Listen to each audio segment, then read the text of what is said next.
네, 솔로몬 왕의 죽음 이후에 단일 왕국이었던 이스라엘이 남왕국 유다와 북왕국 이스라엘로 분열되게 됩니다. 열왕기서는 남왕국과 북왕국 모두의 역사를 기록하면서 다루고 있지만 역대기는 남왕국의 역사를 주로 다루면서 남왕국의 역사와 관련될 때에만 북왕국의 역사를 그 이야기들을 언급하고 있습니다. 역대기 저자의 목적 중에 포로에서 돌아온 예루살렘으로 돌아온 백성들이 포로로 잡혀가기 이전에 하나님과 언약을 맺었던 백성들이다. 하나님의 언약이 다시는 그들에게 이어지고 있다라는 것을 가르치고 또 하나님의 백성으로서 하나님을 온전히 예배해야 되고 하나님의 백성다운 삶을 살아가야 한다라는 것을 가르치는 그 목적을 기억할 때 북왕국의 이야기는 북왕국의 역사는 이 역대기 저자의 목적에는 맞지 않는 것이죠. 열왕기서가 기록하는 북왕국의 첫 번째 왕 여로보암은 그가 하나님의 인도하심으로 북이스라엘의 왕이 되었음에도 불구하고 베델과 단에 금송아지 우상을 세우고 그것을 하나님이다라고 부릅니다. 그리고 하나님이 정하신 절기와 비슷한 절기를 만들어서 북이스라엘 백성들이 예루살렘으로 가지 않고 단과 베델에서 예배하게 만듭니다. 또 하나님이 정하신 레위인 제사장과 봉사하는 레위인들을 파직하고 자기 마음대로 제사장을 뽑아서 그 금송아지 우상을 섬기게 하였습니다. 아합 왕 때에도 바알에게 무릎 꿇지 않았던 7천 명의 사람들이 남아 있었지만 북이스라엘의 북왕국의 대다수의 사람들의 신앙과 흐름은 금송아지를 섬기는 신앙, 그리고 나중에는 바알과 아세라를 섬기는 신앙으로 이제 하나님에게서 벗어나게 됩니다. 즉 북왕국 이스라엘은 그 시작 여로보암 왕 때부터 하나님의 나라와 하나님이 택하신 예루살렘 그리고 그 성전에서 단절된 역사를 보여주고 있습니다. 그렇기 때문에 역대기 저자는 북왕국의 역사는 기록하지 않고 하나님의 언약을 받은 다윗 자손의 왕들이 하나님의 언약을 받은 다윗 자손의 왕들이 하나님과 어떠한 관계를 맺고 있는가, 또 하나님께서 그 이름을 두신 성전에서 어떻게 사역하고 활동하고 있는가, 성전을 대하는가, 이런 부분들을 다루면서 남왕국을 중심으로 솔로몬 이후의 역사를 다루고 있습니다. 솔로몬이 죽고 그의 아들 르호보암이 왕위에 올랐습니다. 물 좀 마실게요.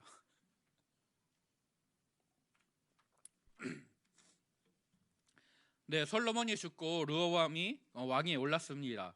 르호보암 전에 있던 세 왕, 그 중에서 사울과 다윗은 사무엘 선지자에게 기름 부음을 받았고 기름 부음을 받아서 왕으로 선택되고 그 이후에 백성들 앞에서 기름 부음을 받음으로 이제 모든 사람들의 왕으로 이스라엘의 왕으로 인준을 받았습니다.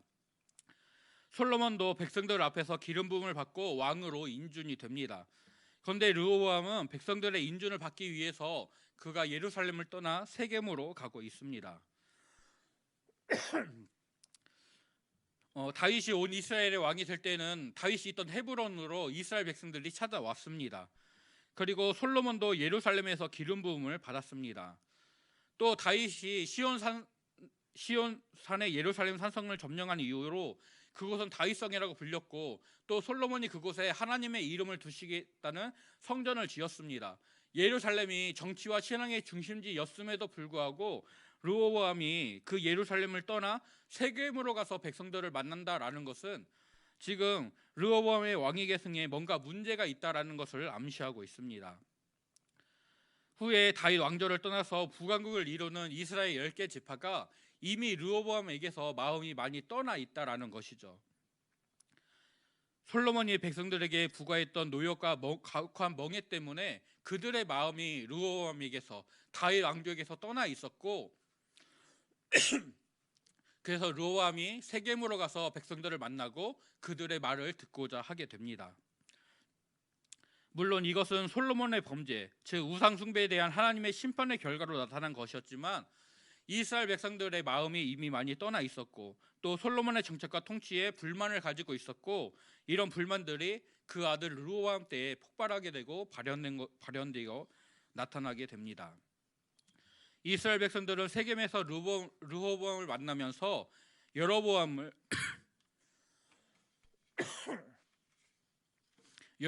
대표로 내세우고 있습니다.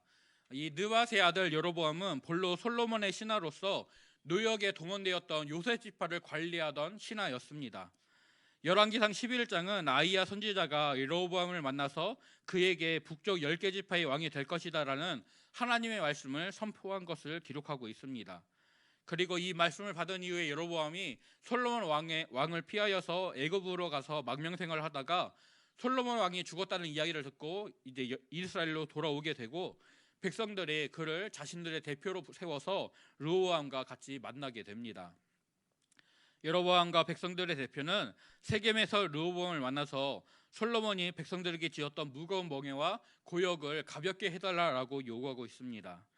르호보암이 그렇게 백성들의 요구를 들어준다면 백성들은 르호보암을 왕으로 섬기겠다. 우리가 당신을 왕으로 섬기고 솔로몬에게 충성을 하였던 것처럼 당신에게도 충성을 하겠다라고 말을 합니다.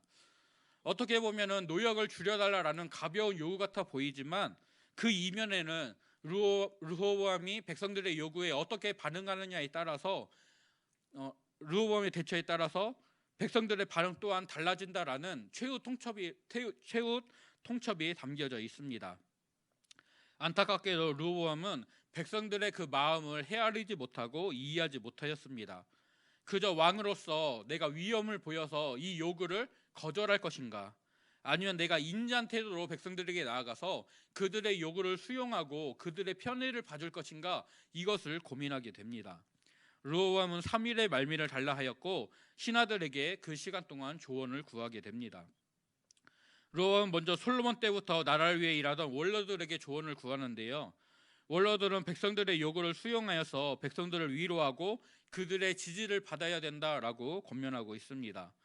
왕이 인자를 베풀어서 백성을 후대하여 기쁘게 하면 백성들은 영원히 르호보암 왕을 섬길 것이다 라고 조언을 합니다. 르호보암이 백성들의 요구를 수용한다면 왕으로서의 입지가 매우 튼튼해질 것을 이제 조언하는 것입니다. 그런데 르호보암이 어리석게도 백성들의 그 원로들의 조언을 버리고 그와 함께 자라난 젊은 신하들의 조언을 택하게 됩니다. 이 신하들은 지금은 백성들의 요구를 들어줄 때가 아닙니다. 강력한 왕의 권위를 내세워서 그들을 통치해야 됩니다라고 조언합니다. 르호보암이 백성들의 요구를 들어주게 된다면 백성들은 계속해서 더 크고 많은 것들을 요구하게 될 것이고 이것은 결국 왕권의 약화 그리고 르호보암의 수치로 남게 될 것이다 라고 조언하는 것입니다. 신하들은 르호보암의 새끼손가락이 솔로몬의 허리보다 더 두껍다라고 아첨하면서 솔로몬이 백성들에게 지은 무거운 멍에보다 르호보암이 더 무거운 멍에를 매게 해야 된다. 또 백성들을 징치하던 가죽 채찍보다 더 무섭고 아픈 정갈 채찍으로 그들을 징치해야 된다라면서 르호보암에게 이제 포악한 말로 권고할 것을 조언하게 됩니다. 그리고 이 조언을 따라서 사흘 후에 르호보암이 포악한 말로 백성들의 요구를 거절하게 됩니다. 르호보암은 이제 왕이 되었을 뿐 그의 손으로 뭔가 이루어낸 것이나 아니면 백성들과의 관계를 맺어온 것이 없었습니다. 그런데도 하나님으로부터 세상에서 가장 큰 지혜와 부와 영광을 받았던 자신의 아버지 솔로몬과 자신을 비교하면서 자신의 왕위를 내세우고 자랑합니다. 백성들의 악한 처지는 생각하지 않고 돌아보지 않으면서 자기의 뜻과 계획대로 이 나라를 운영하겠다라는 그런 자신의 잘못된 판단에 빠져 있습니다. 이스라엘의 왕은 하나님의 대리자로서 그 백성을 향하여서 공의와 정의를, 사랑을 실천해야 되는데 그런 모습들은 르호보암에게서 전혀 나타나지 않고 있습니다. 그런데 15절은 르호보암이 백성들의 말을 듣지 않은 것이 하나님께로부터 말미암아 난 것이다 라고 가르쳐 줍니다. 아이야 선지자를 통해 여로보암이 10개 지파를 데리고 북왕국을 세울 것을 말씀하신 것, 또 솔로몬에게서 나라를 빼앗을 것이지만 다윗과 한 약속을 위하여서 솔로몬 이후에 그의 아들의 손에서 나라를 빼앗을 것이라는 말씀이 이 르호보암 때에 이루어지게 되었습니다. 르호보암이 교만한 마음을 가지고 있었고 또 어리석은 선택을 하였지만 하나님은 그의 교만과 어리석음을 이용하셔서 하나님의 뜻과 말씀이 이루어지게 하십니다. 온 이스라엘은 왕이 자기들의 요구를 거절하는 것을 보고 그들 또한 왕을 거절하고 있습니다.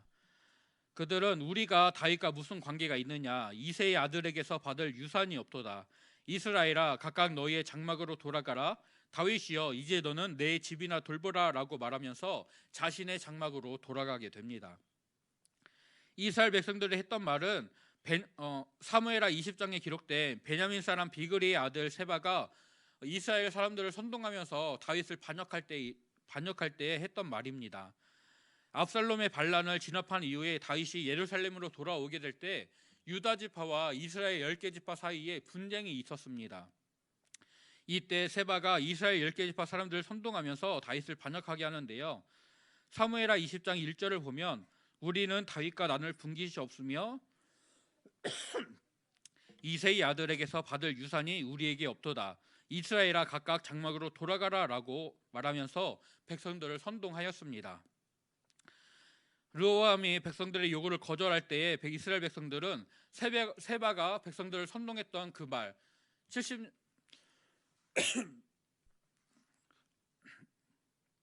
약 70여 년 전에 있었던 그 말을 꺼내면서 다윗이여, 이제 너는 내 집이나 돌보라라는 말을 추가해서 다윗의 왕조, 즉 다윗 자손의 통치를 거절하고 있습니다. 이렇게 북쪽 10개 지파가 르호보암을 왕으로 인정하지 않고 그를 떠나게 됩니다. 열왕기상 12장 20절 말씀을 보면 온 이스라엘이 여로보암이 돌아왔다 함을 듣고 사람을 보내 그를 공회로 청하여 온 이스라엘의 왕으로 삼았으니 유다 지파 외에는 다윗의 집을 따르는 자가 없으니라 라고 말씀하고 있습니다. 북왕국을 이루는 지파들은 세겜에서 르호보암을 거절하고 그 대신에 여로보암을 왕으로 세웁니다. 오직 유다 성읍에 사는 이스라엘 자손들, 즉 유다 지파와 유다에 합류하게 되는 베냐민 지파만이 르호보암을 그들의 왕으로 인준하고 그를 따르게 됩니다. 그런데 르호보암은 이스라엘 백성들의 요구를 이스라엘 백성들이 자신을 거절한 것을 인정하지 않고 또 가볍게 여긴 것 같습니다. 그는 역군의 감독 하도람을 이스라엘 자손에게로 보내게 되는데요. 열왕기상 12장 18절 말씀을 보면 그의 이름이 아도람이라고 말씀하고 또 열왕기상 4장 6절은 그의 이름이 아도니람이고 그가 솔로몬이 세운 그 노동 감독관, 즉 역군의 감독이었음을 알게 해줍니다. 이스라엘 백성들이 솔로몬의 멍에 그의 시킨 강제 노역 때문에 불만을 가지고 르호보암에게 이것들을 가볍게 해주십시오, 줄여주십시오라고 요구를 했었습니다. 그리고 솔로몬의 그런 강제 노역을 무거운 강제 노역을 거절했었다라면 그 일을 맡아 관리했던 이 하도람이라는 관리를 향하여서도 이스라엘 백성들이 많은 불만과 그런 분노를 가지고 있었을 것입니다. 그런데 르호보암이 백성들의 말을 거절하여서 백성들의 마음이 이미 떠났는데도 주어진 그 상황들 가운데 지혜로운 선택을 하지 못하고 백성들이 증오하는 대상 중에 하나인 하도람을 백성들에게 보내고 있습니다. 아마도 르호보암이 세우는 정부에서는, 그 나라에서는 이 하도람이라는 인물이 북쪽 이스라엘 10개 지파에 대하여서 가장 잘 아는 전문가의 위치에 있었겠지만 르호보암의 인선은 분명히 잘못되었고 이것은 백성들의 분노를 불러오게 됩니다. 그래서 하도람은 백성들의 돌에 맞아 죽게 됩니다. 르호보암은 그제서야 사태가 정말 심상치 않다, 이 백성들의 거절이나 요구가 장난이 아니었구나, 정말 중요한 것이었구나라는 것을 깨닫게 되고 예루살렘으로는 급히 도망하고 이스라엘이 이제 완전히 두 개의 나라로 분열되게 됩니다. 그런데 르호보암이 이 사태를 그냥 넘어가려고 하지 않습니다. 예루살렘에 도착하자마자 그는 군대를 소집하게 되는데요. 유다와 베냐민 지파에서 군대를 모으자 18만 명의 군사가 모였습니다. 이제 르호보암은 그들과 함께 북으로 진격하여서 자신의 왕국을 되찾고 이제 남북으로 나뉜 그 나라를 재통합할 준비를 하게 됩니다. 하지만 이것은 하나님이 원하시는 바가 아니었습니다. 북쪽 10개 지파가 르호보암을 거절한 것은 하나님이 말씀하신 솔로몬에 대한 심판의 결과였습니다. 그래서 하나님은 하나님의 사람 스메야를 통하여서 하나님의 본래 뜻, 하나님의 계획이 무엇인지를 알려주십니다. 하나님은 선지자를 통하여서 너희는 올라가지 말라, 너희의 형제와 싸우지 말고 각각 집으로 돌아가라, 이 일이 내게로 말미암아 난 것이다 라고 말씀해 주십니다. 그래서 르호보암이 이 하나님의 뜻에 순종하였고 군대를 해산하여 각각 집으로 돌아가게 됩니다. 이후에 르호보암은 새로운 환경에 적응하여서 작아진 자신의 왕국이 안정되도록 여러 가지 노력을 기울이고 있습니다. 예루살렘 주변에 있는 여러 성읍들을 재건하여 방비하는 성읍, 즉 굳건한 요새를 세우게 됩니다. 그런데 르호보암이 세우는 성읍들은 유다와 베냐민 땅에 있는 성읍들로 주로 예루살렘의 서쪽과 남쪽 주변에 위치하여 있습니다. 솔로몬의 죽음 이후에 나라가 분열되어서 국력이 약해진 상황에 더하여서 솔로몬이 유지하던 두로와의 그 경제적인 연합, 이것들을 더 이상 이어갈 수 없게 되었습니다. 또 아람 나라의 다메섹 위쪽에 있던 관문 요새인 다두모를 더 이상 관리할 수도 없게 되었습니다. 즉 세금과 수입이 줄어들게 되고 이스라엘 주변에 끼치던 영향력이 아주 급격히 감소하게 된 것입니다. 또 르호보암은 솔로몬의 후계자이고 솔로몬의 아들이지만 바로의 공주의 아들이 아니었습니다. 역대하 13장 말씀을 보게 되면 르호보암은 암몬 사람 나아마의 아들이다라고 말씀하고 있습니다. 즉 이제는 솔로몬이 바로와의 공주와 결혼하여서 애굽의 비호를 받던 위치에서 이제는 솔로몬의 왕위가 르호보암에게로 넘어가고 그는 바로의 공주와는 관련이 없기 때문에 애굽이 이스라엘의 약해진 영향력이 약해진 이스라엘을 공격하고 침공할 수 있는 그런 상황이 된 것입니다. 그래서 르호보암은 북왕국과의 전쟁을 대비하고 또 애굽의 침공에 대비하면서 유다와 베냐민 땅 곳곳에 요새를 세우게 됩니다. 그리고 이 성읍들마다 견고하게 하고 군대 지휘관을 두어서 지키고 양식과 기름과 포도주와 방패와 창을 두어서 전시 상황을 대비하면서 또 이 대비하는 모습들을 통해 르호보암의 지배력을 점점 더 강화시켜 나가는 그런 모습을 보여주고 있습니다. 다윗과 솔로몬으로 이어지면서 유브라데 강부터 애굽 하수까지 통치하던 그 위대한 제국이 르호보암의 잘못된 선택으로 인하여서, 물론 그것은 하나님의 심판의 결과였지만 나타난 현상으로는 르호보암의 잘못된 선택으로 인하여서 한순간에 사라져 버립니다. 솔로몬의 범죄에 대한 심판으로 그렇게 일어난 상황 가운데 르호보암의 교만과 어리석음이 추가되어서 제국이 사라지고 초라한 두 나라만 남게 됩니다. 르호보암은 자신이 공식적으로 왕으로 인준받기 이전에 나라의 대부분을 잃어버렸고 또 잘못된 판단과 인선 등으로 인하여서 그의 통치는 시작부터 혼란한 가운데 시작이 되었습니다. 예루살렘이 나라의 수도였고 하나님의 성전이 있었음에도 불구하고 르호보암이 북쪽에 있는 세겜으로 가서 백성들을 만나고 거기서 백성들의 인준을 받아야 된다라는 것은 르호보암의 지지 기반이 유다 지파 외에 이스라엘 북쪽 10개 지파들을 진정시켜야 된다, 그들의 불만을 접수하고 그것을 풀어줘야 한다라는 것을 르호보암이 분명히 인식하고 있었다라는 것을 알려줍니다. 그런데도 대제국의 왕이 된 그 모습에 취하여서 백성들의 요구를 거절하고 교만하고 어리석게 행동하게 됩니다. 잠언 18장 12절 말씀에 교만은 멸망의 선봉이다. 또 잠언 14장 3절에 미련한 자는 교만하여서 그 입으로 매를 자청한다라는 이 말씀이 르호보암을 통해서 분명히 이루어지고 있습니다. 오늘 우리가 르호보암의 모습을 반면교사 삼아서 우리 각자의 지도력과 영향력이 미치는 발휘되는 그 자리에서 우리가 절대 교만하지 않고 또 상대를 존중하면서 배려하는 그런 겸손한 모습으로 세워지는 저희가 되기를 간절히 소원하고 축복합니다. 또 르호보암이 처하게 된 이 상황은 하나님이 말씀하시고 진행하시는 대로 하나하나 이루어지고 있습니다. 역대기 저자는 이 말씀으로 다시 한번 역사의 주관자 되시는 하나님을 증거하게 됩니다. 포로로 잡혀갔던 백성들이 다시 가나안 땅으로 돌아오고 성전을 재건하고 예루살렘 성벽을 건축하면서 그 땅에서 살아가게 되었습니다. 이 모든 상황과 환경은 오직 하나님의 허락하심과 은혜 속에서, 그리고 하나님의 인도하심 아래에서 이루어지는 가능한 일이었습니다. 비록 포로에서 돌아온 백성들의 삶이 여전히 힘겹고 어렵지만 그들이 누리는 모든 것은 하나님의 은혜 안에서 주어진 것입니다. 이 모든 것을 통하여서 하나님만이 유일하신 통치자이시다라는 것이 증거되고 있습니다.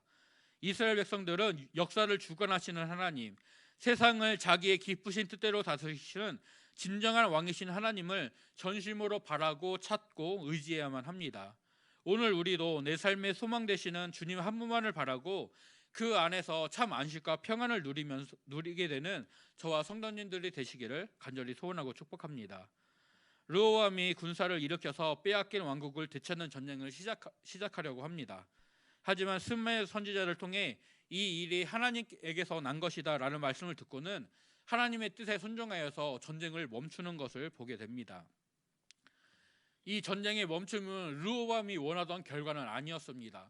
그는 처음에 군사를 모집하여서 전쟁하고 잃어버린 나라를 되찾고자 하였습니다. 하지만 분명하게 계시되는 하나님의 뜻을 알게 되고는 그것에 순종하여서 전쟁을 멈추고 있습니다.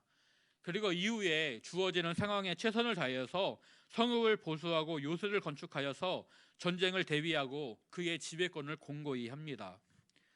하나님은 자신의 말씀대로 다윗의 왕조에 한 지파를 남겨주셨고 다윗의 후손 르호보암이 그 지파에 대해, 그 나라에 대해 견고한 지배력을 갖게 하셨습니다. 즉 하나님의 약속대로 다윗의 집은 굳건히 세워지고 또 하나님의 약속대로 그 나라가 두 개로 분리되고 있습니다. 즉 하나님의 약속은 긍정적이든 부정적이든 우리 삶에서 분명히 이루어진다라는 것을 오늘 말씀은 알려줍니다. 약속된 말씀에 순종하는 자는 그 약속된 복과 은혜를 누릴 것이지만 약속을 어기고 불순종하는 자는 약속된 심판과 멸망을 받게 됩니다. 이스라엘의 역사에서 그리고 신앙 선배들의 삶에서 이것이 분명히 발견되고 있습니다. 오늘 저와 성도님들이 신실하신 주님의 말씀을 믿고 신뢰하면서 온전히 순종함으로 하나님의 약속과 그 복과 은혜를 온전히 받아 누리는 우리가 될 수 있기를 간절히 소원합니다. 하나님의 말씀이 신실하게 이루어지심을 우리가 분명히 인정하고 그 하나님의 인도하심에, 하나님의 일하심에 믿음으로 동참하게 되기를 간절히 소원하고 축복합니다.